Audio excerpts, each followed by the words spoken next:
So in a previous video, we talked about Bangui Sporting Club versus City Oilers. So this game had 543 people attending this game. But in this game that you're going to look at in this video, Ahly versus Ahly Benghazi, this is the game, I can say, for the conference. And the defending champions versus the Libyan champions, they just went ahead and just produced an absolute thriller and a masterclass of the games. And it was such an entertaining game from start to finish. And it just brought in moments. And this one showed you the reason as to why Ahly are the defending champions. I know the Nile Conference right now is a bit different, but you could see Ahly, they didn't come to joke around, and they're up 2-0, and they're yet to take a loss from anybody.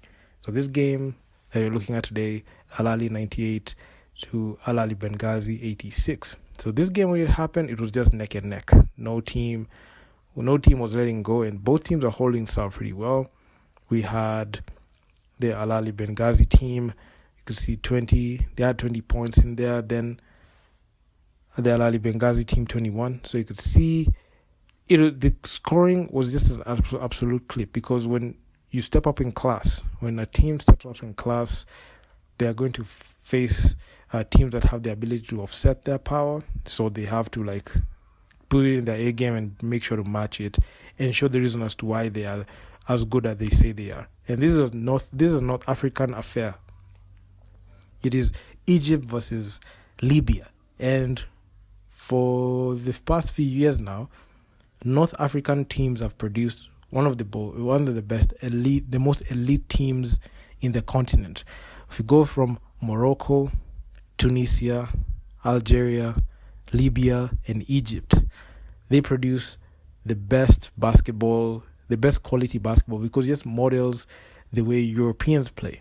So it's far away from what we've seen in Central Africa and some parts of South Africa. I know Angola are outliers, but we're not going to talk about them. But this was a game that was intense, and it was so difficult because you want to root for both teams because of how good that they're playing, but the defending champions just got the nod because they're just doing what they have to do. They're defending home court, and by their defense in the home court, they produced one of the most spectacular performances. They did not score less than 20 points in any quarter they played. First quarter 20, second quarter 22, third quarter 27, and the final hammer ball was in the fourth with 29. And you could see when this game started, you could see the defending champions versus Ahly Benghazi. Both teams were playing well, but in the second and third quarter, that's when the Ahly Benghazi team just kind of reduced their productivity, and especially scoring wise, and they dropped the game, and they somewhat dropped the game with that one, because at the fourth quarter, when they tried to pick themselves up, it was too late. But the defending champions Ahly, they shot 48% from the field, and on the 2-point field goals, you could see 56%. And in the 3-ball, wasn't the most efficient, but they still shot 37% of them. And they didn't go to the line as much. They had 60% on the free throws. And the most funny thing was both teams got tied on rebounds. No team out-rebounded the other. And they're just doing it, and they're just doing everything they had to do. But Ahly, they led in assists with 19 assists, led in steals with 5 steals. They had 5 blocks. And they just took over the whole game when it really mattered. And you could see the Ahly Benghazi team, they shot 45% from the field, 50% from 2-point field goals. They were 7 of 21 from deep, and 64% shooting from the line. And they just trailed in the old other statistical categories. And then in the Ahly team, there were a couple of players that went ahead and just had some good performances. We had Mark Stevens, so he had 20 points. Then Patrick Garner, he had 16. Then he had Amir Sharif Mohammed, he had 7 rebounds in there, and he also tallied 6 assists in that game.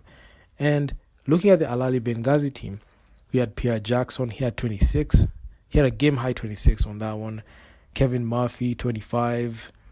Then we had Lual Asuil, 9 rebounds, and Pierre Deshaun Jackson, still not only leading in scoring but also in the assist department. So that was just a rundown of what we saw. But when it came to even the other statistics, Ahly did not drop anything, and did not put anything to chance, as they led in steals in there. They reduced the turnovers to 8 turnovers. So you can see they were very elite, and they made sure to take care of the basketball. And it was just not even a back-to-back affair, but it was just making sure to play in the most efficient way. And this is just a model of how teams should just model their plays from what Ahly is doing. Because looking at the way they're playing, the players know each other on the court, and it's easier to execute when everyone has the same mindset in there.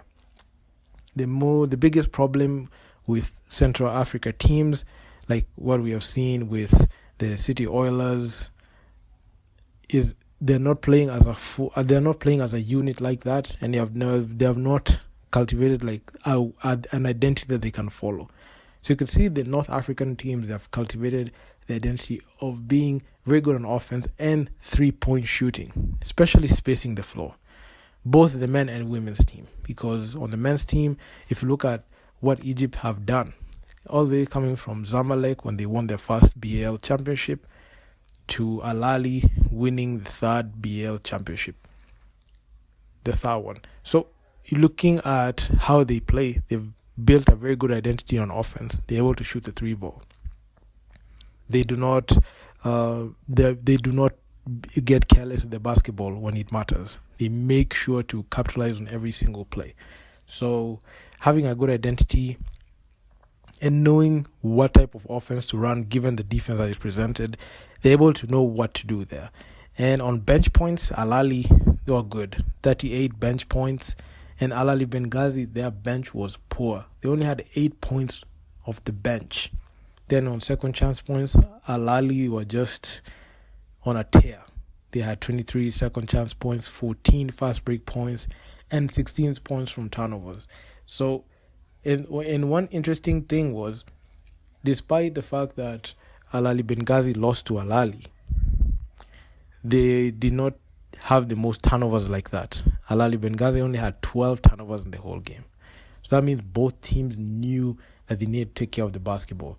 Majority of the time, when you see a team get north of like 20 turnovers, you know they're going to lose the game. And if they get 20 turnovers and win, that's still a big problem, because if they're not able to take care of the basketball, that means they're costing themselves more points on the other side of the ball.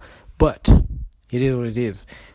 The most exciting part is we got to see one of the most exciting games. The guys in attendance were 2,115. So having such people just lock into the game like this. I know Ahly were defending home court, and they did a spectacular job at this. And the home team always just gets the nod every single time, except the Cape Town Tigers. They didn't get a nod like that. They only won one game. But anyway, that's in the Kalahari Conference. But looking at Egypt, any Egyptian team, Zamalek, right now in this case Ahly, they just know what to do, and they just know how to execute well. And they just won this game. They just won this ball game. Can't say it was an easy game, but it was just a thrilling game. Even on the main YouTube channel, this game had it was the most viewed. It had like 111,000 views. And the guys who, at some point when I was watching the game, it had 20,000 live viewers on that stream. So this game was actually quite entertaining, and I enjoyed it. And the most unfortunate thing was, this game was happening the same time the Cleveland Cavaliers were matching up against the Orlando Magic in Game 1. So BL also have to figure out a way to like reschedule their games. If they're going to see an NBA game that's going to happen at the same time, they need to like change up the timings. Either bring the game back like that so that they don't clash, because a lot of people are divided. I was divided. My screen was on screen split. I was watching the Cleveland Cavaliers versus Orlando Magic, and Ahly versus Ahly Benghazi. But hopefully we don't get to see that as much because the games happen late, early in the mornings, late in the night. But here, they just happen like before my bedtime, so it's as easy to catch up with it. But anyway, it is what it is. So if you guys like the video, make sure to leave your feedback down in the comments on what you think about this. And I'm out. Peace.